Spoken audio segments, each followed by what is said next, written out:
Hello friends, welcome to NCERT in Telugu YouTube channel. నా పేరు Ashok. So ఈ వీడియో కన్నా నేను ముందు సీసాట్ ఇంట్రడక్షన్ వీడియో చేశాను. తర్వాత ఫస్ట్ వీడియోలో 1 to 10 క్వశ్చన్స్ డిస్కస్ చేశాము. సెకండ్ వీడియోలో 11 to 20 అండ్ థర్డ్ వీడియోలో 21 to 31 వరకు డిస్కస్ చేశాము. సో ఈ వీడియోలో మనము 32 నుంచి రిమైనింగ్ క్వశ్చన్ డిస్కస్ చేసుకుందాం. సో ఈ క్వశ్చన్ కన్నా ముందు నేను మొన్న ఒక మ్యాట్రిక్స్ క్వశ్చన్ ఒకటి డిస్కస్ చేసుకున్నాం, గుర్తుందా? అండ్ అది మనకి ప్రాక్టీస్ని బట్టి ఎగ్జామ్ టైంలో మనకి గుర్తొస్తూ ఉంటుంది. డిఫరెంట్ మెథడ్స్ ఉంటాయి వాటికి అని చెప్పేసి చెప్పుకున్నాం కదా. లైక్ మనకి ఈ విధమైన మ్యాట్రిక్స్ ఒకటి ఇవ్వడం జరిగింది. సో ఈ మ్యాట్రిక్స్లో మనకి 29, 13, 18, 33, x, 19, 30, 27, 3. సో ఇలాంటి మ్యాట్రిక్స్ మనం సాల్వ్ చేయడానికి లైక్ వేరే సింబల్స్ యూజ్ చేసుకోవచ్చు అన్నాం. ఫర్ ఎగ్జాంపుల్ ఇలాంటి వాటిలో ఎలా ఉంటుందంటే ఈ 3 ప్లస్ చేస్తే ఒక వాల్యూ వచ్చేది ఉంటుంది, లేదా ఈ 2 ప్లస్ చేసి దీన్ని మైనస్ చేస్తే మనకి 3 వాల్యూస్ ఈక్వల్ వస్తే అలా చేసేది కూడా ఉంటుందన్నమాట. సో మనం ఇక్కడ చూసుకున్నట్లయితే లైక్ మీకు ఆ ప్రాబ్లం చెప్పిన తర్వాత నేను మళ్ళీ దాన్ని డిఫరెంట్ వేలో సాల్వ్ చేసి చూశాను. ఇది ఇంకా ఈజీ అనిపించింది నాకు. సో 30 + 27 ఎంత? 57. 57 + 3 అంటే 3 యాడ్ చేసుకుంటూ వెళ్దాం మనం. 60 వచ్చింది. సో ఈ వాల్యూ వచ్చేసి 60. ఫస్ట్ చూసుకుందాం. 29 + 13 + 18. సో ఇక్కడ 9, 8, 17, 17, 3, 20. సో 20. 2 + 2 4, 5, 6. సో ఇది కూడా 60. సో మధ్యలో వాల్యూ మనకు తెలియదు, అంటే ఆల్రెడీ ఎక్స్ ఉంది కదా. సో 33 + 19 ఎంత? 52. ఓకే. సో ఇక్కడ 52కి మనం ఎంత కలుపుకుంటే 60 వస్తుంది? మనకి 8 కలుపుకుంటే మనకి 60 వస్తుంది. సో ఇక్కడ మీరు ఒకసారి చూసుకున్నట్లయితే మనకు ఆప్షన్స్ ఏమి ఇచ్చారు? 19 వచ్చింది, 15 ఉంది, 14, 8 ఉంది. మొన్న డిస్కస్ చేసుకున్న దాంట్లో మనకు ఆన్సర్ ఎంత వచ్చింది? 15 వచ్చింది. లైక్ మనం మొన్న డిఫరెంట్ అప్రోచ్ వెళ్ళాం కదా. అంటే 29 - 13 + 2 = 18 చేసాము. తర్వాత 30 - 27 + 0 = 3 చేసాము. అండ్ 33 - 15 + 1 = 19 చేసాము. సో మనకి అఫీషియల్ కీలో 2 ఆప్షన్స్ కరెక్టే అని ఇచ్చారనమాట. అంటే ఆప్షన్ బి ప్రకారం చేసుకోవచ్చు మీరు, అండ్ ఆప్షన్ డి మనం ఇప్పుడు ఏదైతే డిస్కస్ చేసామో అది కూడా చేసుకోవచ్చు అని చెప్పారు. సో అందుకే నేను మీకు ఇది కూడా ఎక్స్ప్లెయిన్ చేశాను అన్నమాట ఇప్పుడు. సో ఇక్కడ 8 కూడా కరెక్ట్ ఆన్సర్ మనకి. సో నెక్స్ట్ క్వశ్చన్ చూసుకుందాం. ఇక్కడ మనకి ఏమి ఇచ్చారు? కొన్ని బీడ్స్ ఇచ్చారు. ఈ బీడ్స్ ఇచ్చి వీటి యొక్క పొజిషన్స్ ఇచ్చారు మనకి.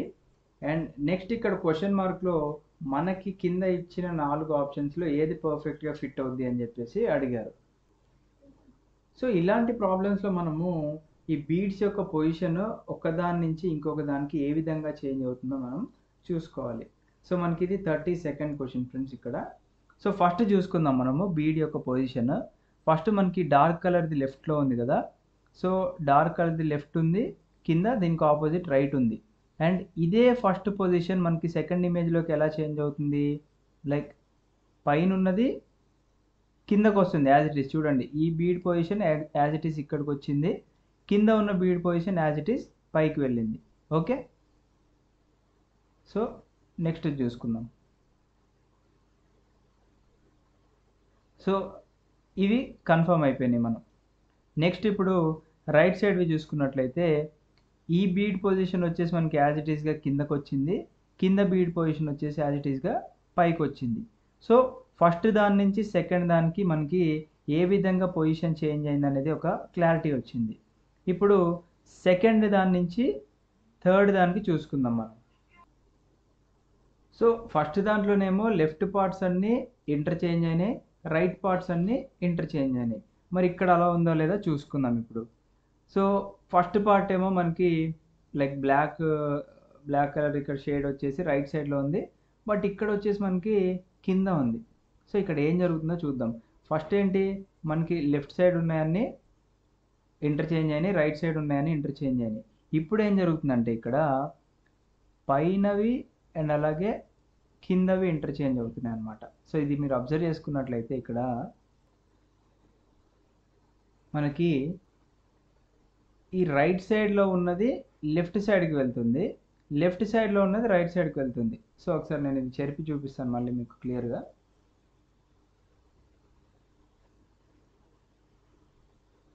సో చూడండి, రైట్ సైడ్లో ఉన్నది ఏమవుతుందంటే లెఫ్ట్ సైడ్కి వచ్చేసింది కొత్త బొమ్మలో, అండ్ లెఫ్ట్ సైడ్ ఉన్నది రైట్ సైడ్కి వెళ్ళింది. అలాగే బాటమ్ కూడా చూసుకుందాం. బాటంలో ఉన్న రైట్ది లెఫ్ట్కి వచ్చింది, అండ్ అలాగే లెఫ్ట్ సైడ్ ఉన్నది రైట్ సైడ్కి వెళ్ళింది. సో ఇమేజ్ 2 నుంచి 3కి మనకు ఒక క్లారిటీ వచ్చింది. ఇప్పుడు ఇమేజ్ 3 to 4 చూసుకుందాం. 3 to 4 చూసుకుంటే ఏమవుతుంది, ఇక్కడ యాజ్ ఇట్ ఈస్ మనం ఫస్ట్ ఎలా చూసుకున్నాము, లైక్ ఇవి ఇంటర్చేంజ్ అవుతున్నాయి చూడండి మళ్ళీ మీకు. అంటే మీకు ఈ లెఫ్ట్ టాప్లో ఉన్నది లెఫ్ట్ బాటమ్కి వస్తుంది, తర్వాత ఇది పైకి వెళ్ళింది, తర్వాత ఇది కిందకు వచ్చింది, ఇది పైకి వెళ్ళింది. సో అలా ఇమేజ్ 3 to 4 మనకు ఒక క్లారిటీ వచ్చింది. సో ఇప్పుడు ఆబ్వియస్గా మనకు మిగిలింది ఏంటి, మళ్ళీ ఇందాకలాగే పైనవి కిందవి ఇంటర్చేంజ్ అవ్వాలి. అంటే మనకి ఈ లెఫ్ట్ సైడ్ ఉన్నది రైట్ సైడ్కి రావాలన్నమాట. సో ఈ బొమ్మ మీకు రైట్కి వస్తే ఇక్కడికి వచ్చింది, రైట్ సైడ్ ఉన్నది లెఫ్ట్కి వస్తే ఈ పార్ట్లో ఇది వచ్చేసింది. Okay, done. నెక్స్ట్ చూసుకుందాం. ఈ కింద ఉన్నది లెఫ్ట్ సైడ్లోది రైట్ సైడ్కి రావాలి మనకి, అంటే అది ఈ పార్ట్లోకి వచ్చింది.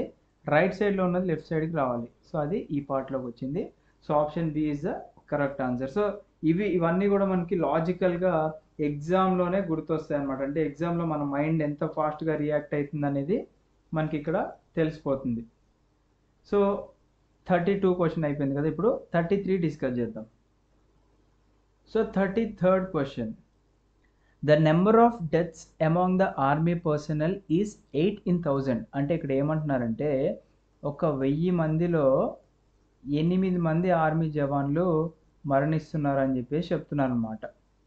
But among the civilian population it is 20 per 1000. But అదే మనము నార్మల్ సివిలియన్స్ చూసుకున్నట్లయితే 1000 మందిలో 20 మంది చనిపోతున్నారు అని చెప్పేసి ఇక్కడ మనకి 2 స్టేట్మెంట్స్ ఇచ్చారనమాట. Okay, which one of the following inferences can be drawn from the statement. అంటే ఇక్కడ మనకి ఇచ్చిన 2 స్టేట్మెంట్స్లో నుంచి ఇక్కడ ఇచ్చిన 4 ఆప్షన్స్ ఏది సూట్ అవుతుంది అని చెప్పేసి అంటున్నారు వాళ్ళు. సో ఫస్ట్ వన్ చూసుకుందాం మనం, it is better to join the army. So మనకి ఆర్మీలో కేవలం 8 మంది జవాన్లే చనిపోతున్నారు, బట్ సివిలియన్స్లో ఎక్కువ మంది చనిపోతున్నారు, అలా అని చెప్పేసి మనం ఆర్మీకి వెళ్ళిపోదాము అని చెప్పేసి స్టేట్మెంట్ 1 ఇచ్చారు. ఈ స్టేట్మెంట్ ఫాల్స్ అనమాట. ఎందుకంటే ఈ రెండింటికి కంపారిజన్ లేదు. లైక్ ఆర్మీ వాళ్ళు అంటే మనకి క్రాస్ ఫైరింగ్స్లో ఎక్కువగా చనిపోతూ ఉంటారు, లేకపోతే అవలాంచ్ బ్రేక్ డౌన్స్ వల్ల ఎక్కువగా చనిపోతూ ఉంటారు. బట్ సివిలియన్స్ చూసుకున్నట్లయితే మనకి ఇక్కడ వేరియస్ కాజెస్ ఉంటాయి. లైక్ మనకి ఇప్పుడు కోవిడ్ వైరస్ వల్ల చనిపోవచ్చు, లేదా ఏదైనా వేరే జబ్బు వల్ల చనిపోవచ్చు, యాక్సిడెంట్ వల్ల చనిపోవచ్చు. ఇక్కడ మనకి n నెంబర్ ఆఫ్ రీజన్స్ ఉన్నాయి కాబట్టి ఫస్ట్ ఆప్షన్ ఎలిమినేట్ చేసుకోవచ్చు. నెక్స్ట్ వచ్చేసి ద రిలేషన్షిప్ ఈజ్ ఫోర్టీషియస్ అంటున్నారు. అంటే ఏంటి అంటే ఈ రెండింటి మధ్య రిలేషన్ అనేది అన్ప్రెడిక్టబుల్ అంటున్నారు. ఎందుకు అన్ప్రెడిక్టబుల్, ఇప్పుడు మనకి ఏమన్నా యాక్సిడెంట్స్ కానీ లేకపోతే ఏదైనా మనకి చెప్పి వస్తుందా. ఇప్పుడు ఇక్కడ ఆర్మీ జవాన్లు సైలెంట్గా వాళ్ళ డ్యూటీ చేసుకున్నట్లయితే వాళ్ళు సడన్గా చనిపోవచ్చు. అంటే ఇక్కడున్న 8 నెంబర్ ఆఫ్ కౌంట్, లైక్ ఇప్పుడు మన కార్గిల్ యుద్ధం జరిగింది అనుకోండి, సపోజ్ ఇంకొకటి ఏదైనా యుద్ధం జరిగింది అనుకోండి, ఈ డెత్స్ అనేవి ఇంక్రీజ్ అయిపోతూ ఉంటాయి. అండ్ అలాగే ఇక్కడ మనము 1000 కేవలం 20 మెంబర్సే చనిపోతున్నారు అనుకుంటున్నాము. ఇప్పుడు కోవిడ్ వైరస్ వచ్చింది, ఇలాంటి టైంలో 1000కి ఒక 800 మెంబర్స్ చనిపోయారు అనుకోండి, అప్పుడు మనం చెప్పలేమన్నమాట ఈ డెత్స్ అనేవి. సో ఈ రెండింటికి మనం కంపేర్ చేయలేము, ఎందుకంటే ఈ రెండు కూడా అన్ప్రెడిక్టబుల్, మనం ప్రెడిక్ట్ చేయలేము అని చెప్పేసి అంటున్నారు. సో ఇది కూడా ఇక్కడ ఇచ్చిన 2 స్టేట్మెంట్స్ నుంచి డ్రా చేయలేము అనమాట, ఎందుకంటే మనకి ఇవన్నీ కూడా లక్ బేసిస్ మీద ఉంటాయన్నమాట, ఇక్కడున్న బతికి ఉన్నామని చెప్పేసి. అంటే నెక్స్ట్ వచ్చేసి quality of life index is very high with in the armed forces. అంటే ఇక్కడ కేవలం 8 మందే చనిపోతున్నారు అని చెప్పేసి ఆర్మీ వాళ్ళ లైఫ్ అనేది చాలా సుఖంగా జరుగుతుంది అని చెప్పేసి మనము చెప్పలేమన్నమాట. సో ఇది కూడా రాంగ్. నెక్స్ట్ వచ్చేసి డి చూసుకుందాం. The groups cannot be compared due to their heterogeneity అంటున్నారు. అంటే మనకి ఏ గ్రూప్లో ఉన్న ఆర్మీ పర్సనల్ అండ్ బి గ్రూప్లో ఉన్న సివిలియన్స్ రెండు కూడా మనం కంపేర్ చేయలేము అంటున్నారు. ఎందుకు కంపేర్ చేయలేము, బికాస్ మనకి ఈ ఆర్మీలో నుంచి వెళ్ళాలంటే ఏంటి, జనరల్గా సివిలియన్సే కదా ఆర్మీలోకి వెళ్ళేది. అండ్ అలాగే సివిలియన్స్లో చూసుకున్నట్లయితే మనకి డిఫరెంట్ రేసెస్ ఉంటారు and different kinds of people మనకు కనిపిస్తూ ఉంటారు. కాబట్టి ఈ రెండింటికి కంపారిజన్ మనం చేయలేమన్నమాట. ఎందుకంటే వాళ్ళ డిసిప్లిన్ వేరే ఉంటుంది, వాళ్ళ వే ఆఫ్ లైఫ్ స్టైల్ వేరే ఉంటుంది, వాళ్ళకి వచ్చే ఇబ్బందులు వేరే ఉంటాయి అండ్ అలాగే సివిలియన్స్కి వచ్చే ఇబ్బందులు కూడా డిఫరెంట్గా ఉంటాయి. కాబట్టి మనం రెండింటికి కంపారిజన్ అనేది చేయలేమన్నమాట. బికాస్ మనకి ఇక్కడ హెట్రోజినిటీ అంటే మిక్స్డ్ ఉంటారు మనకి, అంటే ఆర్మీలో అండ్ అలాగే మన సివిలియన్స్లో కూడా అంతా మిక్స్డ్గా ఉంటారు. కాబట్టి వీటిని మనం కంపేర్ చేసుకోలేమన్నారు. So this is the correct answer. So ఇందాక క్వశ్చన్ మీకు క్లారిటీగా లేకపోతే మళ్ళీ ఒకసారి వీడియో పాజ్ చేసుకొని ఈ క్వశ్చన్ చూడండి. నేను కొంచెం క్లారిటీగా ఇమేజ్ అప్లోడ్ చేశాను. సో నెక్స్ట్ క్వశ్చన్ చూసుకుందాం. సో 34th క్వశ్చన్ ఇది. గివెన్ మనకు ఒక స్టేట్మెంట్ ఇచ్చారు, కింద కొన్ని కన్క్లూజన్స్ ఇచ్చారు. ఈ స్టేట్మెంట్స్ని బట్టి మనము ఆన్సర్ అంటే ఎలా కన్క్లూడ్ చేస్తామని చెప్పేసి ఇక్కడ టెస్ట్ చేస్తున్నారు. ఫస్ట్ ఏమన్నారు, buses are the cause of more accidents than cars. అంటే మనకి ఇక్కడ బస్సెస్ ఉన్నాయి అండ్ ఇక్కడ కార్స్ ఉన్నాయి అనుకోండి.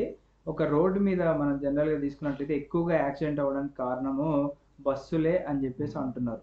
ఓకే, ఇది స్టేట్మెంట్ 1. స్టేట్మెంట్ 2 ఏం చెప్తున్నారు అంటే ఒకటే స్టేట్మెంట్లో ట్రక్స్ కాజ్ ఫ్యూవర్ యాక్సిడెంట్స్ దాన్ బస్సెస్. అంటే మనకి ఇక్కడ బస్సెస్ మరియు ట్రక్స్ కంపేర్ చేసుకున్నట్లయితే దీంట్లో ట్రక్స్ అనేవి చాలా తక్కువ యాక్సిడెంట్స్ జరుగుతున్నాయి ట్రక్స్ వల్ల అని చెప్పేసి చెప్తున్నారు. సో ఫస్ట్ దాంట్లో కార్స్ కన్నా బస్సెస్ ఎక్కువ యాక్సిడెంట్ చేస్తున్నాయి అన్నారు. తర్వాత సెకండ్ స్టేట్మెంట్లో కూడా ఏమన్నారు, ట్రక్స్ కాజ్ ఫ్యూవర్ యాక్సిడెంట్స్ దాన్ బస్సెస్. మళ్ళీ బస్సెసే ట్రక్స్ కన్నా ఎక్కువ యాక్సిడెంట్ జరుగుతున్నాయని ఇండైరెక్ట్గా మనకి చెప్తున్నారు. సో దీన్ని బట్టి మనకి ఇచ్చిన కన్క్లూజన్స్ ఏం డ్రా చేయొచ్చో చూద్దాం. ఫస్ట్ ఏమన్నారు, there are more buses on the road than trucks. అసలు మనకి ఇది ఏమన్నా మెన్షన్ చేశారా, బస్సులు మనకి ఎక్కువ ఉన్నాయా తక్కువ ఉన్నాయా అని చెప్పేసి మనకి ఎక్కడ కూడా మెన్షన్ చేయలేదు. జస్ట్ బస్సెస్ వల్ల యాక్సిడెంట్స్ ఎక్కువ అవుతున్నాయి అని చెప్పేసి అన్నారు. కాబట్టి ఈ స్టేట్మెంట్లు మనం కన్క్లూడ్ చేయలేము. సెకండ్ చూసుకుందాం, car drivers are more careful than bus drivers అంటున్నారు. అంటే మనకి ఇక్కడ ఏమన్నారు, బస్ యాక్సిడెంట్స్ మనకి ఎక్కువగా జరుగుతున్నాయి అన్నారు అని చెప్పారు, కానీ ఈ కార్ డ్రైవర్స్ కేర్ఫుల్గా ఉన్నారు అందుకే మనకి కార్ యాక్సిడెంట్స్ తగ్గినాయి అని చెప్పేసి చెప్పలేదు. కాబట్టి మనకి ఈ కన్క్లూజన్ కూడా మనము కన్క్లూడ్ చేయలేము ఇక్కడ. బికాజ్ మనకి యాక్సిడెంట్స్ గురించే ఇక్కడ చెప్తున్నారు వాళ్ళు, అంతే. థర్డ్ ఏంటి, truck drivers are more skilled than either car or bus drivers. అంటే మనకి ఇక్కడ ఏమి ఇచ్చారు, ట్రక్ డ్రైవర్స్ వల్ల ఫ్యూవర్ యాక్సిడెంట్స్ జరుగుతున్నాయి అని అన్నారు. అలా అని చెప్పేసి వీళ్ళలో స్కిల్ ఎక్కువ ఉందని మనం చెప్పుకోలేం. బికాస్ కార్ డ్రైవర్లు వాళ్ళకి స్కిల్ ఉండొచ్చు, బస్ డ్రైవర్స్ కూడా స్కిల్ ఉండొచ్చు, బట్ యాక్సిడెంట్ అనేవి చెప్పి రావు కదా. అలా అని చెప్పేసి మనము ఈ ట్రక్ డ్రైవర్సే car drivers and bus drivers కన్నా మోర్ స్కిల్డ్ అని చెప్పేసి కన్క్లూడ్ చేయలేమన్నమాట. సో ఇక్కడ none of the above. So ఇక్కడ 35th క్వశ్చన్ చూసుకుందాం. ఇప్పుడు 4 persons Alok, Bhupesh, Chander and Dinesh have a total of 100 among themselves. అంటే ఇక్కడ అలోక్, భూపేష్, చందర్ అండ్ దినేష్. మనం ఇక్కడ ఏబిసిడి అని రాసుకుందాము సింపుల్గా. Alok plus Bhupesh plus Chander plus Dinesh దగ్గర కలిపి ఎన్ని రూపాయలు ఉన్నాయంట, 100 రూపాయలు ఉన్నాయని చెప్పేసి అన్నారు. Okay, Alok and Bhupesh between them have as much money as Chander and Dinesh between them. అంటే అలోక్కి మరియు భూపేష్కి వీళ్ళిద్దరి దగ్గర ఉన్న amount is equals to Chander plus Dinesh దగ్గర ఉన్న అమౌంట్ అంటున్నారు. అంటే ఇక్కడ ఇచ్చారు చూడండి, Alok and Bhupesh between them have as much money as Chander and Dinesh. అంటే చందర్ అండ్ దినేష్ దగ్గర ఎంతైతే డబ్బులు ఉన్నాయో అలోక్ అండ్ భూపేష్ దగ్గర కూడా అంతే ఉన్నాయని చెప్పేసి అన్నారు. ఓకే, బట్ ఇక్కడ ఏమంటున్నారు, వీళ్ళ ఇద్దరు దగ్గర ఉన్నది ఈక్వల్ అంటున్నారు. అంటే ఫర్ ఎగ్జాంపుల్ మనకి ఒక 100 రూపీస్ ఉన్నాయనుకోండి, వీళ్ళ దగ్గర 50 ఉన్నాయి అనుకుందాం, వీళ్ళ దగ్గర 50 ఉన్నాయి అనుకుందాం. అలా అని చెప్పేసి ఈ 50లో కూడా ఈక్వల్గా 25 ఉన్నాయని మనకు రూల్ లేదు. ఎందుకంటే సి దగ్గర 30 ఉండొచ్చు, డి దగ్గర 20 ఉండొచ్చు, లేదా డి దగ్గర 40 ఉంటే సి దగ్గర 10 ఉండొచ్చు. బట్ స్టేట్మెంట్ ప్రకారం ఏంటి, వీళ్ళ దగ్గర ఎంత ఉన్నాయో ఏ ప్లస్ బి దగ్గర కూడా అంతే ఉన్నాయని చెప్తున్నారు. బట్ ఎవరి దగ్గర ఎంత అమౌంట్ ఉందని మనకి చెప్పలేదు మనకి ఇప్పటి వరకు కూడా. సో ఇక్కడ ఏమంటున్నారు చూద్దాం, అలోక్ హ్యాస్ మోర్ మనీ దాన్ భూపేష్ అన్నారు. అంటే ఇక్కడ ఉన్న ఏబిలో అలోక్ భూపేష్ కన్నా ఎక్కువ డబ్బులు ఉన్నాయని ఒక స్టేట్మెంట్ అయితే ఇచ్చారు మనకి. Okay. Chander has only half the money that Dinesh has. అంటే ఇప్పుడు చందర్ దినేష్లో ఇద్దరు చూసుకున్నట్లయితే Chander has only half the money Dinesh has అంటున్నారు. అంటే దినేష్ దగ్గర ఒక 10 రూపాయలు ఉంటే చందర్ దగ్గర ఒక 5 రూపాయలు మాత్రమే ఉన్నాయి అంటున్నారు. అంటే ఇక్కడ చందర్ అండ్ దినేష్ చూసుకున్నట్లయితే మనకి Dinesh is equal to 2C అని చెప్పుకోవచ్చుగా, లేకపోతే ఇదే స్టేట్మెంట్ మనం ఇలా రాసుకోవచ్చుగా. అంటే దినేష్ దగ్గర ఉన్న అమౌంట్ ఏదైతే ఉందో చందర్ దగ్గర ఉన్న అమౌంట్కి డబుల్ అమౌంట్ ఉన్నాయని చెప్పేసి రాసుకోవచ్చు.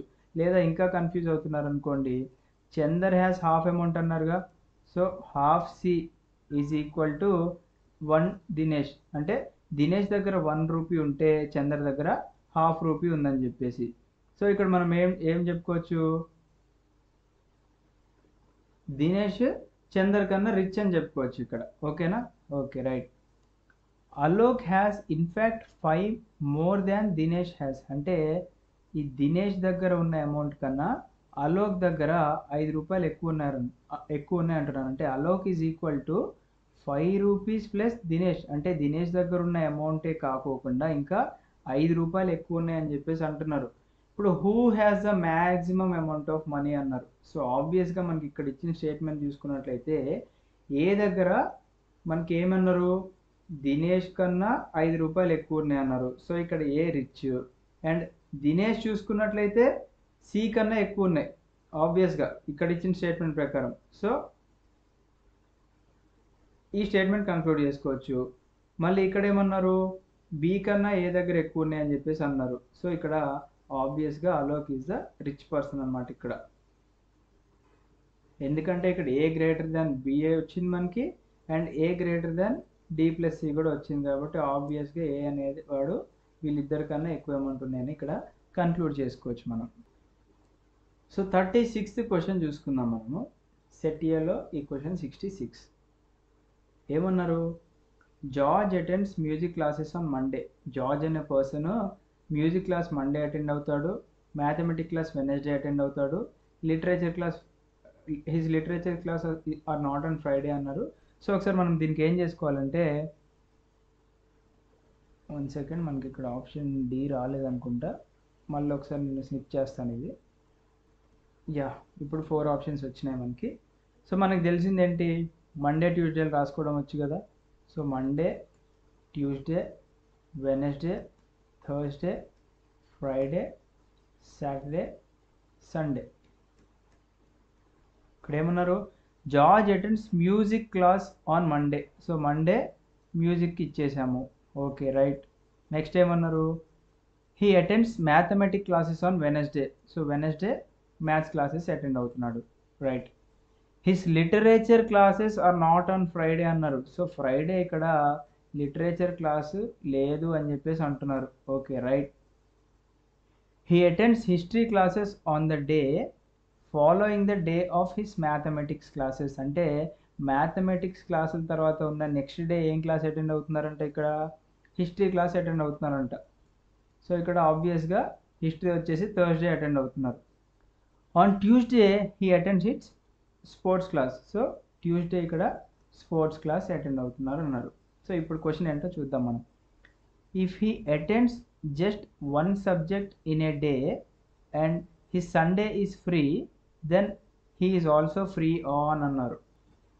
సో క్వశ్చన్ ఇక్కడ జాగ్రత్తగా చూసుకున్నట్లయితే మనము, if he attends just 1 subject in a day అంటే ఒక్క రోజుకి ఒక సబ్జెక్ట్ ప్రకారం ఇతను వెళ్ళినట్లయితే క్లాసెస్కి, సండే అనేది ఫ్రీ అంటున్నారు. సో ఇక్కడ ఇచ్చారు కదా, సండే ఈజ్ ఫ్రీ అన్నారు. సో సండే ఎలాగో ఫ్రీ, అండ్ సండేతో పాటుగా ఇంకొక రోజు ఏంది ఫ్రీ అని చెప్పేసి అంటున్నారు.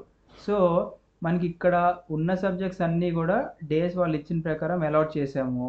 సో లిటరేచర్ అనేది మనకి ఫ్రైడే అటెండ్ అవ్వట్లేదు అంటే ఆబ్వియస్గా లిటరేచర్ ఇక్కడ ఏ డే అటెండ్ అవ్వాలి, సాటర్డే అటెండ్ అవ్వాలి, ఎందుకంటే మిగతా డేస్ అన్నీ కూడా బుకింగ్ అయిపోయినాయి కాబట్టి. సో మనవాడు ప్రతిరోజు ఒక్కొక్క క్లాస్కి వెళ్తున్నప్పటికీ సండే ఫ్రీ వస్తుంది. ఇప్పుడు ఇంకొక రోజు ఏం ఫ్రీ వచ్చింది, ఆబ్వియస్గా ఫ్రైడే, ఎందుకంటే ఫ్రైడే లిటరేచర్ క్లాస్ లేదన్నారు కాబట్టి Friday is a free day for him. So ఇక్కడ ఆన్సర్ ఏంటి అంటే Friday. Option D is the correct answer.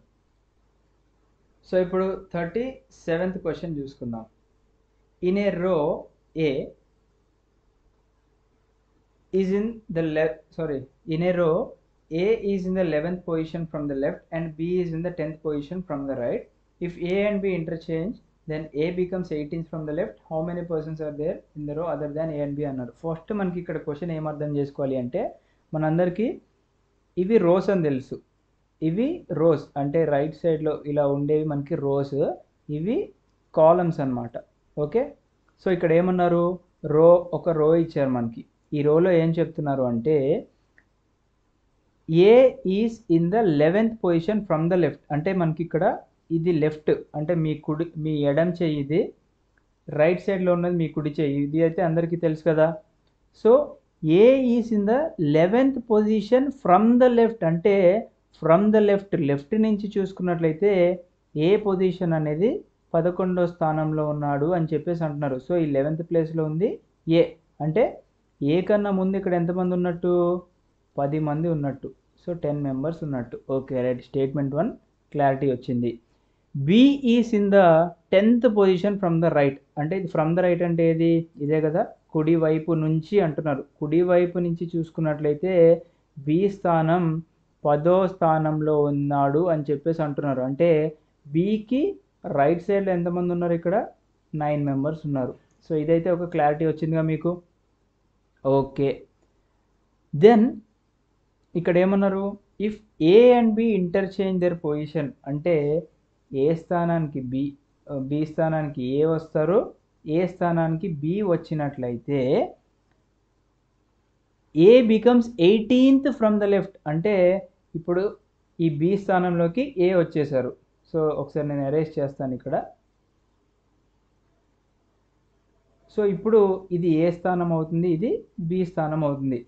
ఇక్కడికి వీళ్ళిద్దరూ పొజిషన్ ఇంటర్చేంజ్ చేస్తే A becomes 18th from the left. From the left అంటే ఇదే కదా, ఇక్కడ నుంచి ఏ ఉన్న స్థానము 18th స్థానం అంటున్నారు. అంటే ఏ కన్నా ముందు ఎంతమంది ఉన్నట్టు, ఇక్కడ 17 మంది ఉన్నట్టు.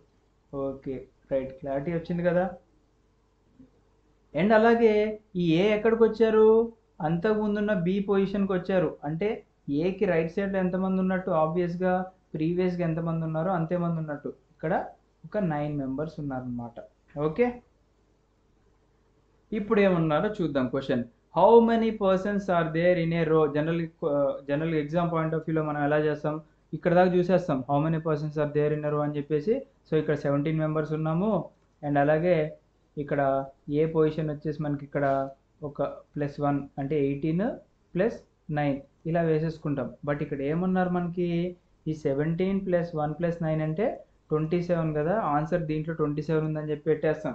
బట్ ఇక్కడ ఏమన్నారంటే how many persons are there in the row other than A and B అన్నారు. అంటే మనకి ఇక్కడ ఎంతమంది ఉన్నామని చెప్పుకున్నాము,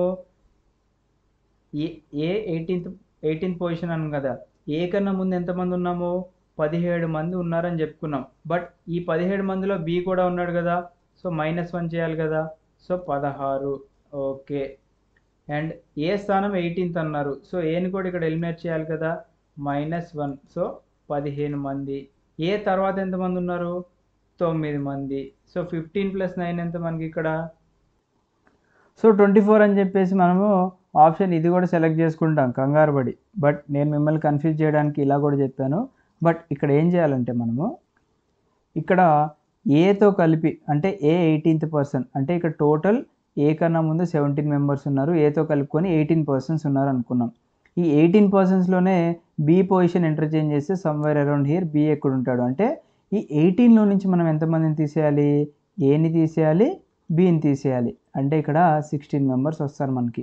సో ఈ 16 ప్లస్ ఏకి రైట్ సైడ్లో ఉన్న మెంబర్స్ ఎంత, టోటల్ ఈ రోలో మనకి 9 కదా. సో 16 + 9 అంటే ఎంత, ఇక్కడ 25. సో ఇక్కడ 25 ఈజ్ ద కరెక్ట్ ఆన్సర్ అనమాట. ఓకే, సో ఇక్కడ 38th క్వశ్చన్ చూసుకుందామా.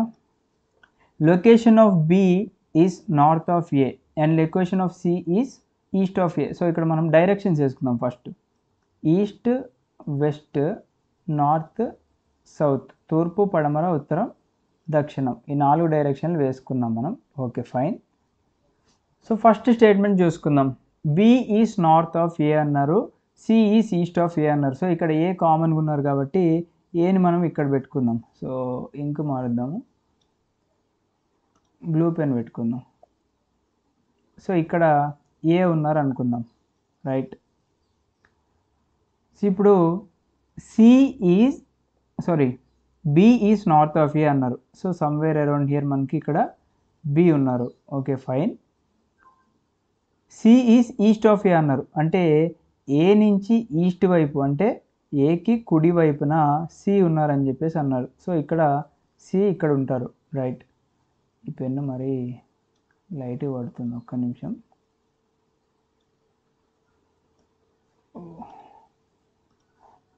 Okay right.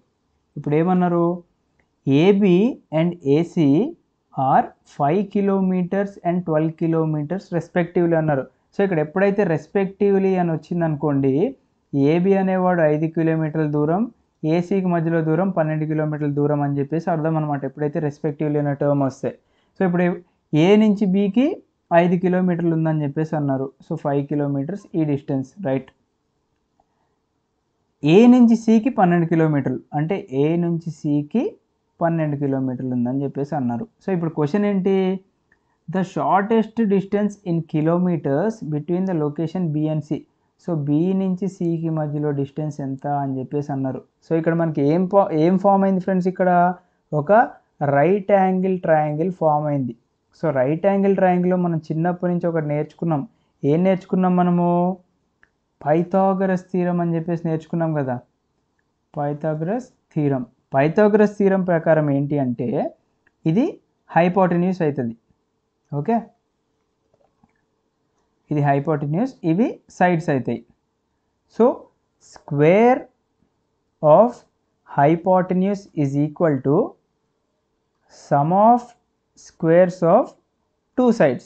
అంటే ఈ హైపోటెన్యూస్ సైడ్ ఏదైతే ఉంటుందో ఇది some of the squares of 2 sides అంటున్నాడు. అంటే ఇక్కడ ఈ 12 ఉందనుకోండి, ఈ 12 యొక్క స్క్వేర్ ప్లస్ ఈ యొక్క 5 యొక్క స్క్వేర్ రెండు కలుపుకున్నట్లయితే ఈక్వల్ టు ఈ హైపోటెన్యూస్ స్క్వేర్ అంటున్నారు. అంటే మనకి ఇక్కడ ఈ ఫార్ములా ప్రకారం ఏం చేయాలి, square root of 5 square plus 12 square is equal to 5 square అంటే ఎంత 25, 5 5 25 కదా, ప్లస్ 12 స్క్వేర్ అంటే ఎంత 144. సో 12 స్క్వేర్ ప్లస్ 5 స్క్వేర్ ఈ రెండు కలుపుకుంటే ఎంత అవుతుంది 169. 169 అంటే with in nothing but 13 square, అంతే కదా. సో ఇక్కడ 13 అనమాట. So answer is 13. సో దీన్ని మనం మాన్యువల్గా ఒకసారి చెక్ చేసుకున్నట్లయితే 13 స్క్వేర్ అంటే 169. 169 ఈజ్ ఈక్వల్ టు మనకి ఎంత 5 స్క్వేర్ 25 ప్లస్ 12 స్క్వేర్ 144. ఈ రెండు కలుపుకున్నట్లయితే మనకి 169 వస్తుంది. కాబట్టి ఆన్సర్ ఆప్షన్ బి మనకి. సో 38 క్వశ్చన్స్ అయినాయి మనకి. సో ఫ్రెండ్స్ ఇది 39th క్వశ్చన్. ఓకే, సో టోటల్గా మనకి ఈ వీడియోతో కంప్లీట్ అయిపోతుంది. అండ్ అలాగే ఇప్పటి వరకు మీరు మన ఛానల్ని సబ్స్క్రైబ్ చేసుకున్నట్లయితే ఆ సబ్స్క్రైబ్ బటన్ మీద జస్ట్ అట్లా ఒకసారి క్లిక్ చేసి వదిలేసేయండి. అండ్ బెల్ ఐకాన్ ఉంటుంది పక్కనే, ఆ బెల్ ఐకాన్ మీద కూడా ఒక ట్యాప్ చేసినట్లయితే మేము పెట్టిన వీడియోస్ అన్నీ కూడా మీకు నోటిఫికేషన్స్ వస్తాయన్నమాట. అండ్ అలాగే మాకు కూడా కొంచెం మోటివేటింగ్గా ఉంటుంది, అరే మన సబ్స్క్రైబర్స్కి ఏదైనా చేయాలి అని చెప్పేసి. ఓకేనా. అండ్ అలాగే ఇప్పటివరకు మనకి పాలిటీ కోర్స్ ఒకటి లాంచ్ చేసుకున్నాము. లైక్ 8th నుంచి మనకి సెకండ్ బ్యాచ్ స్టార్ట్ అవుతుంది. అండ్ పాలిటీ ఇంట్రెస్ట్ ఉన్న వాళ్ళు జాయిన్ అవ్వండి, బికాజ్ ఆ కోర్స్కి చాలా మంచి రెస్పాన్స్ వచ్చింది, 5 స్టార్ రేటింగ్ వచ్చింది. అండ్ అలాగే 11th and 12th NCERTs కూడా మన దగ్గర ప్లస్ కోర్సెస్లో అవైలబుల్గా ఉన్నాయి ఎట్ 799 విత్ ఈ రెండు కోర్సెస్కి లైఫ్ టైం వ్యాలిడిటీ. సో ఇప్పుడు 39th క్వశ్చన్ చూసుకుందాం. 2 cars started towards each other from 2 places A and B. So ఇక్కడ ఏ అనే ప్లేస్ ఒకటి ఉంది, బి అనే ప్లేస్ ఒకటి ఉంది. ఈ రెండు కూడా డిఫరెంట్ ప్లేసెస్ అన్నమాట. సో ఈ రెండు ప్లేసెస్ నుంచి 2 కార్లు స్టార్ట్ అయినాయి. Okay fine.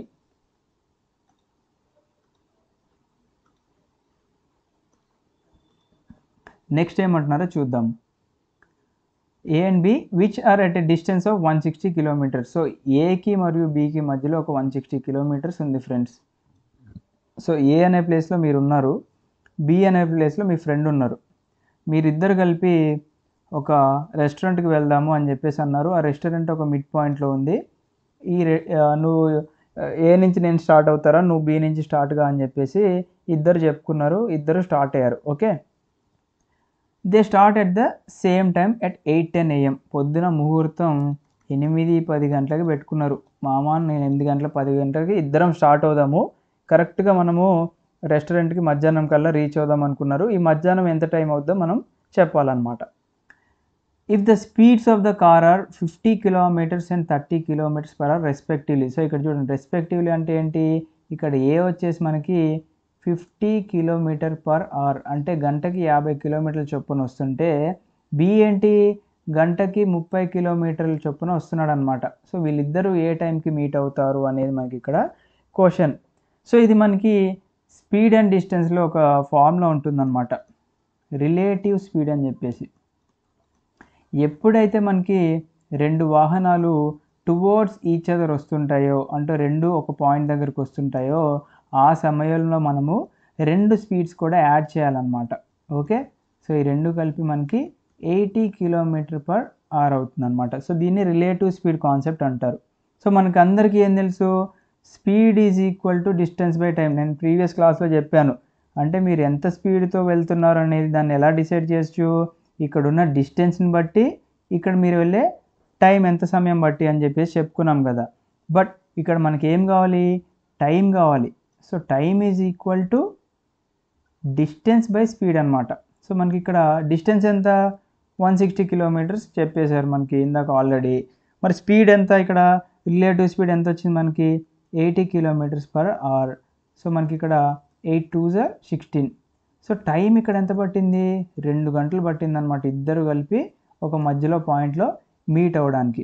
సో ఆల్రెడీ వీళ్ళు 8-10 స్టార్ట్ అయ్యారు, ఇంకో 2 గంటలకి రీచ్ అవ్వాలి అంటే ఎంత, 8-10 ప్లస్ 2 గంటలు యాడ్ చేసుకున్నట్లయితే 10 గంటల కల్లా వాళ్ళిద్దరూ మీట్ అవుతారు. So this is 39th question. So friends ఇప్పుడు 40th క్వశ్చన్, 40వ క్వశ్చన్ చూసుకుందాం.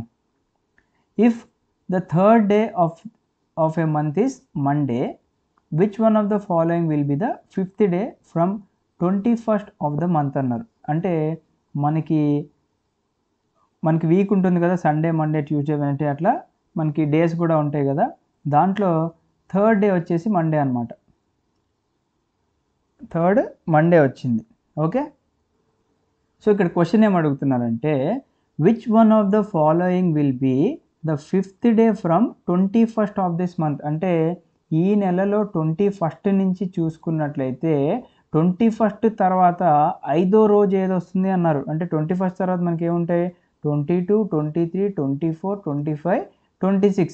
ఈ 26th ఏ రోజు వస్తుంది అన్నారు. ఇది 2 రకాలుగా చేయొచ్చు, 2 రకాలు చెప్తాను నేను మీకు. సో ఇప్పుడు మనకి వారంలో 7 రోజులు ఉంటాయి. ఇవాళ మండే వచ్చిందంటే ఏంటి, మళ్ళీ 7 రోజులకి మండే వస్తుంది, అంటే మళ్ళీ 10వ తారీఖు మండే వస్తుంది. 10కి ఇంకొక 7 రోజులు యాడ్ చేసుకుంటే మళ్ళీ మండే వస్తుంది, అంటే 17th మండే వస్తుంది. ఓకే, నెక్స్ట్ మళ్ళీ మండే ఎప్పుడు వస్తుంది, 17 ప్లస్ మళ్ళీ 7 వేసుకోవాలి మనం ఇక్కడ, అంటే 24th మండే వస్తుంది. సో మనకి వాళ్ళు ఏమడిగారు, 26th ఏ డే అని అన్నారు. సో మనకి 24th మండే అంటే ఆబ్వియస్గా 26 ఏమవుతుంది, వెనస్డే అవుతుంది. So which is answer. లేదు నాకు అసలు ఏ నాలెడ్జ్ లేదు అంటే, నాలాంటి అశోక్ సార్ లాంటి బ్యాక్ బెంచర్ అనుకోండి, నేనేం చేస్తా తెలుసా, అసలు ఏ కాన్సెప్ట్ తెలియకపోయినా మామూలు మనకి సండే మండేలు తెలుసు కదా, సో మండే 3rd అన్నారు. సో మండే 3వ తారీఖు వచ్చిందన్నారు, అంటే దీని తర్వాత ఏముంటాయి, ట్యూస్డే, వెనస్డే, థర్స్డే, ఫ్రైడే, ఇక్కడ సాటర్డే, సండే వేసుకుందాం, కింద ప్లేస్ లేదు కాబట్టి. సో మండే 3వ తారీఖు వచ్చింది, అంటే సండే దీనికన్నా ముందేముంటుంది, 1 ఉంటుంది, సారీ 2 ఉంటుంది, సాటర్డే 1st తారీఖు వచ్చింది. సో ఇక్కడ నుంచి నేను డైరెక్ట్గా 26th డే లెక్క పెట్టుకుంటా, అంటే ఇది 3 కదా, 4 5 6 7 8 9 10 11 12 13 14 15 16 17 18 19 20 21 22 23 24 25 26. సో ఇది కూడా Wednesday. So 26th day Wednesday అని చెప్పేసి ఇలా కూడా ఆన్సర్ తెచ్చుకోవచ్చు మనం, ఏ నాలెడ్జ్ లేకపోయినా కానీ. సో ఇప్పుడు 41st క్వశ్చన్ చూద్దాం. So this is 41st question. Okay, for a charity show, ఒక చారిటీ షో ఉందంట, ద టోటల్ టికెట్స్ సోల్డ్ వర్ 420. ఒక చారిటీ షోలో మొత్తం మొత్తం 420 టికెట్లు అమ్ముడికి పోయినాయి అంట. ఓకే రైట్, బాగానే ఉంది.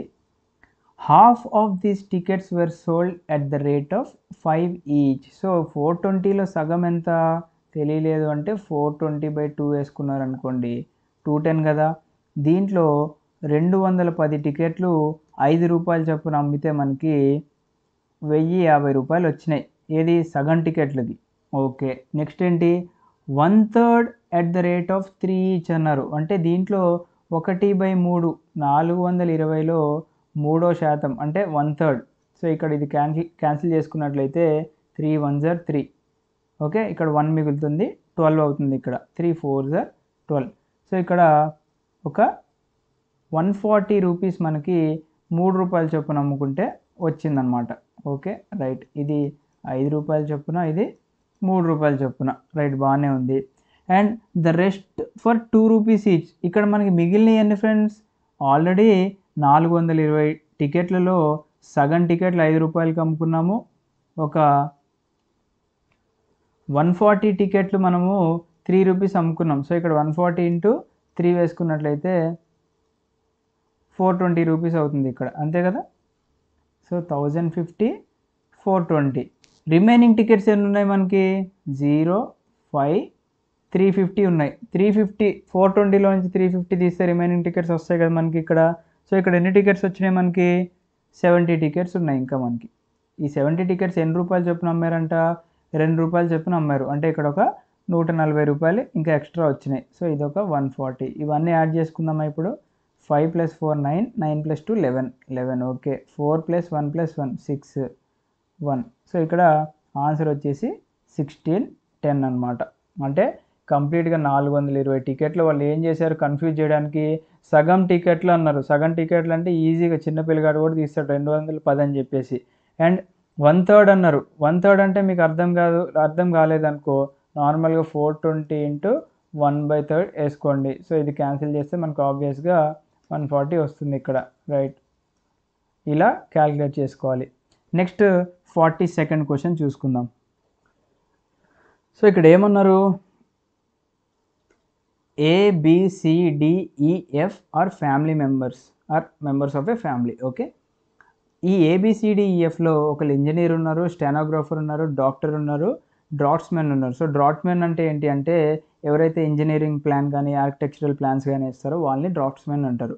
ఒక లాయర్ ఉన్నారు, జడ్జ్ ఉన్నారు. బట్ ఈ ఆర్డర్ ప్రకారం కాదు అంటున్నారు. ఎందుకంటే జనాలు కన్ఫ్యూజ్ అయ్యి ఏం చేస్తారు, ఏ వచ్చేసి ఇంజనీర్ అనుకుంటారు, బి స్టెనోగ్రాఫర్ అనుకుంటారు. అలా అనుకోవద్దని చెప్పేసి ఇక్కడ ఇచ్చారు. Okay done. The engineer is married to the lady stenographer, the judge is married to the lawyer. So ఇక్కడ స్టేట్మెంట్స్ అన్ని ఇచ్చారు కాబట్టి మనం ఏం చేసుకుందాము, ఫస్ట్ వీళ్ళ యొక్క ప్రొఫెషన్స్ వేసుకుందాం మనం. సో ఒక ఇంజనీర్ ఉన్నారు, స్టెనోగ్రాఫర్ ఉన్నారు, డాక్టర్ ఉన్నారు, డ్రాఫ్ట్స్మెన్ ఉన్నారు, లాయర్ ఉన్నారు, జడ్జ్ ఉన్నారు. Okay,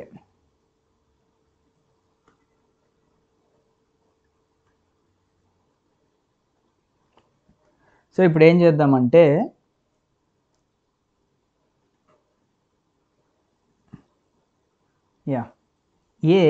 the engineer is married to the lady stenographer అన్నారు. సో ఏ అనేవాళ్ళు ఇక్కడ ఇంజనీర్ అనమాట. ఓకే, సో ఇక్కడ A engineer is married to the lady stenographer అన్నారు. సో ఇక్కడ లేడీ అంటే ఏంటి, ఫీమేలే కదా. సో ఇక్కడ నేను ఇక్కడ గుర్తు చెప్తున్నాను, మేల్ అందరికీ కూడా ప్లస్ అని వేస్తాను, ఫీమేల్ అందరికీ కూడా మైనస్ అని వేస్తాను. ఓకేనా. సో ఇక్కడ the engineer is married to lady stenographer అన్నారు. సో ఇక్కడ లేడీ స్టెనోగ్రాఫర్ ఏమవుతారు, ఫీమేల్ అవుతారు, అంటే ఆడవారు అవుతారు. ఆబ్వియస్గా ఏమవుతారు, మగవారు అవుతారు. సో ఇక్కడ వీళ్ళ జెండర్ కూడా వచ్చేసింది, male female. Right. The judge is married to the lawyer. So వీళ్ళ గురించి ఇంకా మనకి ఏం తెలియలేదు కాబట్టి దీన్ని పక్కన పెట్టేసేద్దాం. The draftsmen is the son of B and brother of E. So ఇక్కడ డ్రాఫ్ట్స్మెన్ ఎవరు, ఎఫ్ అనేవాడు డ్రాఫ్ట్స్మెన్ అనమాట. Is the son of B అన్నారు. సో సన్ అంటే ఏంటి, పుత్రుడు, కొడుకు. కాబట్టి ఆబ్వియస్గా ఇతను ఒక మగవాడు, పాజిటివ్ వేద్దాం. సన్ ఆఫ్ బి అంటే బి యొక్క కొడుకు ఎవరు, ఇక్కడ ఎఫ్ అనమాట. అదే ఇచ్చారు కదా. And brother of E. So F అనేవాడికి ఒక బ్రదర్ కూడా ఉన్నాడు, ఆ బ్రదర్ ఈ అనమాట. ఇది పక్కన రాసే చిన్నగా, right. C the lawyer is the daughter in law of D. So ఇక్కడ సి అనేవాళ్ళు ఎవరు? లాయర్ అనమాట. Is a daughter in law. Daughter in law అంటే ఏంటి? కోడలు అనమాట. ఎవరికి? డి యొక్క కోడలు సి అనమాట. సో ఇక్కడ సి కూడా ఫీమేల్ అని చెప్పేసి మనకి తెలిసిపోయింది, రైట్. ఈ is the unmarried doctor. So ఇక్కడ డాక్టర్ ఎవరు ఫ్రెండ్స్? ఇక్కడ ఈ అనమాట. అంటే మనకి ఎఫ్ ఈ యొక్క బ్రదర్ కదా. సో ఈ జెండర్ మనకు తెలీదు, బట్ ఎఫ్ యొక్క జెండర్ అనేది మనకి తెలిసిపోయింది. అంటే బికి ఇక్కడ ఒక కొడుకున్నాడు, ఇంకొకరు ఎవరో తెలియదు. అంటే వీళ్ళిద్దరూ ఈకి బ్రదర్ అని చెప్పారు. సో ఇక్కడ ఏ ఫీమేల్ అవ్వచ్చు, మేల్ అవ్వచ్చు, ఇది మనం కన్క్లూడ్ చేయలేమన్నమాట. Okay. D is the grand mother of F. So F యొక్క గ్రాండ్ మదర్ ఎవరు అంటే డి అనమాట. అంటే ఎఫ్ యొక్క ఫాదర్ ఎవరు మనకి? ఫాదర్ ఆర్ మదర్ ఎవరో మనం చెప్పలేం. బి అంటే బి యొక్క మదర్ అనమాట D. Okay. There are 2 married couples in the family. So ఇక్కడ ఈ ఫ్యామిలీలో మనకి 2 మ్యారీడ్ కపుల్స్ ఉన్నారు. వాళ్ళు ఎవరెవరో చెప్పాలన్నమాట. సో మనకి లాయర్ వచ్చేసి జడ్జిని పెళ్లి చేసుకున్నారు అని చెప్పేసి మనకి ఇక్కడ ఒక స్టేట్మెంట్ ఇచ్చారు, కాబట్టి వీళ్ళు ఒక కపుల్ అవుతారు. ఓకే ఓకే, ఇది బాగానే ఉంది. నెక్స్ట్ ఏమన్నారు? Engineer is married to lady stenographer అన్నారు, కాబట్టి వీళ్ళు కూడా మనకి ఇక్కడ ఒక కపుల్ అయ్యారు. ఓకేనా? సో ఈ రిమైనింగ్ ఏంటో ఒకసారి మనం చూసుకుందాం ఇక్కడ. సో ఇక్కడ 2 ప్లేసెస్ ఉన్నాయి మనకి. దీంట్లో మనము బిని అండ్ అలాగే డిని ఫిల్ చేయాల్సిన అవసరం ఉంది ఇక్కడ. సో ఇక్కడ జెండర్ కనుక్కోవడానికి మనకి ఇక్కడ ఏమి ఇచ్చారు? ఒక హింట్. సి అనేవాళ్ళు lawyer, is a daughter in law of D. అంటే డి యొక్క కోడలు అని చెప్పేసి అన్నారు, కాబట్టి కోడలు అమ్మాయి అయితే ఆబ్వియస్గా lawyer is married to judge అన్నారు కదా. ఈ జడ్జ్ అనేవాడు మగవాడు అవుతాడు. సో ఇక్కడికి ఒక క్లారిటీ వచ్చింది మనకి, రైట్. బట్ ఇక్కడ ఈ జెండర్ అయితే ఇంకా మనకి చెప్పలేదు. ఓకేనా? ఇంకో స్టేట్మెంట్ ఏమి ఇచ్చారో చూద్దాం. A the engineer is married to the lady stenographer. So lady stenographer అన్నారు, మరి ఇక్కడ లేడీ ఎవరు అవ్వాలి మనకి? ఇక్కడ ఇంకెవరున్నారు మనకి? ఆల్రెడీ ఒక మేల్ ఇక్కడ వెళ్ళిపోయారు. ఇక్కడ ఈ జెండర్ ఎవరో తెలియదు, బట్ మనకి ఇక్కడ ఈ అనేది తెలిసిపోయింది. సో ఇక్కడ మనకి లేడీ ఎవరు కనిపిస్తున్నారు? ఒకసారి చూసుకున్నట్లయితే D. D is the grand mother of F అన్నారు కదా. సో గ్రాండ్ మదర్ అంటే ఏంటి? ఈ డి అనే ఆవిడ ఎవరు మనకి? ఇక్కడ లేడీనే కదా. అండ్ అలాగే ఇక్కడ హింట్ ఏమి ఇచ్చారు? ఏ ఈజ్ మ్యారీడ్ టు, అంటే engineer is married to stenographer అన్నారు, కాబట్టి స్టెనోగ్రాఫర్ కూడా లేడీయే, కాబట్టి ఆబ్వియస్గా మనకి ఇక్కడ ఈ ప్లేస్లో డి వస్తారు. ఎందుకంటే ఇంకెవరు ఇక్కడ చూస్ అవ్వరు. ఎందుకంటే ఏ మళ్ళీ ఇంకొక అబ్బాయిని పెళ్లి చేసుకోడు కదా ఇక్కడ. ఎందుకంటే జడ్జి మనకి ఇక్కడ మేల్ ఫిక్స్ అయిపోయారు కాబట్టి. సో ఆబ్వియస్గా ఇక్కడ బి అనేది మనకి ఇక్కడ ఫిక్స్ చేయాలి. అంటే మనకి ఇక్కడ ఈ స్టేట్మెంట్ బట్టి ఏమర్థం చేసుకోవచ్చు మనము అంటే డి గ్రాండ్ మదర్ అన్నారు. సో ఏ మరియు డి యొక్క దంపతులకి మనకి ఇక్కడ ఎవరెవరు పుట్టారు? బి మరియు సి. ఈ బి మరియు సికి ఎవరెవరు పుట్టారు కింద అంటే ఈ మరియు ఎఫ్ అనమాట. ఓకేనా? సో ఎఫ్ అనేవాడు బ్రదరు, ఈ అనేవాడు బ్రదరో సిస్టర్ మనం చెప్పలేము, బట్ వీళ్ళు ఫస్ట్ జనరేషన్ అనమాట. అంటే తాతలు వీళ్ళ యొక్క ఫాదర్స్ అండ్ మదర్, అండ్ అలాగే వీళ్ళు చిల్డ్రన్ అనమాట. సో దీన్ని బట్టి ఇప్పుడు ఆన్సర్ చూసుకుందాం మనము. What is the profession of B? So B యొక్క ప్రొఫెషన్ ఏంటి మనకి ఇక్కడ? బి వచ్చేసి మనకి ఇక్కడ జడ్జ్ అనమాట. సో ఆన్సర్ ఏ. సో టోటల్గా మనము ఇప్పటి వరకు 45 క్వశ్చన్స్ డిస్కస్ చేసుకున్నట్టు కదా. ఇది 42nd క్వశ్చన్ అండ్ అలాగే 43, 44, ఓకే 44 క్వశ్చన్స్ డిస్కస్ చేసుకున్నాము. ఈ 44 క్వశ్చన్స్తో మనకి ఇక్కడ ఏం కంప్లీట్ అయింది అంటే 2014 CSATలో 44 క్వశ్చన్స్ కంప్లీట్ చేసుకున్నారు. అంటే మనకి ఇక్కడ ఈ 44 ఇంటూ జస్ట్ 2 మార్క్స్ వేసుకున్నా కానీ 88 మార్క్స్ వచ్చి మీరు ఈజీగా క్వాలిఫై అయిపోతున్నారు. ఓకేనా? సో జాగ్రత్తగా మీరు ఏం చేస్తారంటే రీడింగ్ కాంప్రిహెన్షన్ మాకు చాలా ఇబ్బందిగా ఉందనుకునే వాళ్ళు అర్థమెటిక్ అండ్ రీజనింగ్, ఇక్కడ ఏంటంటే మనకు అప్లికేషన్ ఆఫ్ మైండ్ అనమాట. మనం మైండ్ ఏ విధంగా అప్లై చేస్తున్నాం అనేది అబ్జర్వ్ చేయడానికే మనకి సీసాట్ అనేది పెట్టారు కాబట్టి మీరు అక్కడ అలర్ట్గా ఉండాలి ఖచ్చితంగా. సో ఈ సీసాట్ ఎగ్జామ్ ముందు కూడా మనకి ముందు రోజు మంచి ప్రాపర్ స్లీప్ తీసుకోండి అండ్ ఇది ఆఫ్టర్నూన్ ఎగ్జామ్ కాబట్టి మంచి లైట్ ఫుడ్ తీసుకోండి. లైక్ ఎక్కువ ఫుడ్ హెవీ ఫుడ్ తీసుకున్న మధ్యాహ్నం డ్రౌజీ ఫీలింగ్ వస్తుంది కాబట్టి లైట్ ఫుడ్ తీసుకోవడం బెటర్. అండ్ రిమైనింగ్ కూడా నేను కంప్లీట్ చేస్తాను. 2015, 16, 17 అవి కూడా కంప్లీట్ చేస్తాను. బట్ నేను ఈ వీడియోస్ కోసం చాలా స్ట్రగుల్ అయితే ఉంది. సో ఈ స్ట్రగుల్కి నేనైతే కొంతమంది సబ్స్క్రైబర్ని అయితే ఎక్స్పెక్ట్ చేస్తున్నాను. చాలామందికి రీచ్ అవ్వాలనుకుంటున్నాను ఈ కాన్సెప్ట్స్ అన్నీ. సో మీ ఫ్రెండ్స్ ఎవరైతే యూపీఎస్సీకి కానీ లేకపోతే అదర్ ఎగ్జామ్స్ ప్రిపేర్ అవుతున్నారో వాళ్ళకి ఈ వీడియోస్ పంపించండి. అండ్ త్వరలోనే మనం సీసాట్ కోర్స్ కూడా లాంచ్ చేద్దాం. దాని డీటెయిల్స్ అనేది మన ఛానల్లోనే పోస్ట్ చేస్తాము. అండ్ ఇప్పటివరకు ఛానల్ సబ్స్క్రైబ్ చేసుకొని వాళ్ళు కూడా సబ్స్క్రైబ్ చేసుకోండి ఫ్రెండ్స్. Thank you. జై హింద్. సో ఇక్కడ మనము 43rd క్వశ్చన్ చూసుకుందాం ఫ్రెండ్స్. యాక్చువల్గా వీడియో కట్ అయింది, నేను మళ్ళీ పార్ట్ చేస్తున్నాను. 43rd క్వశ్చన్ ఏంటి అంటే మనకి which of the following is are the couple. అంటే ఇక్కడ కపుల్స్ ఎవరున్నారని చెప్పుకున్నాం మనము. కపుల్స్ మనకి ఎంతమంది వచ్చారు ఫ్రెండ్స్, ఇక్కడ ఇద్దరు వచ్చారు కదా. ఒకటేంటి ఏడి ఒక కపుల్, నెక్స్ట్ వచ్చేసి బీసీ ఒక కపుల్. కాబట్టి ఏడి అండ్ బీసీ ఇద్దరు కూడా మనకి ఇక్కడ కపుల్స్ అనమాట. సో నెక్స్ట్ క్వశ్చన్ వచ్చేసి what is the profession of D. D యొక్క ప్రొఫెషన్ ఏంటి ఫ్రెండ్స్, మనం ఇక్కడ ఆల్రెడీ అనుకున్నాం కదా. D is a stenographer.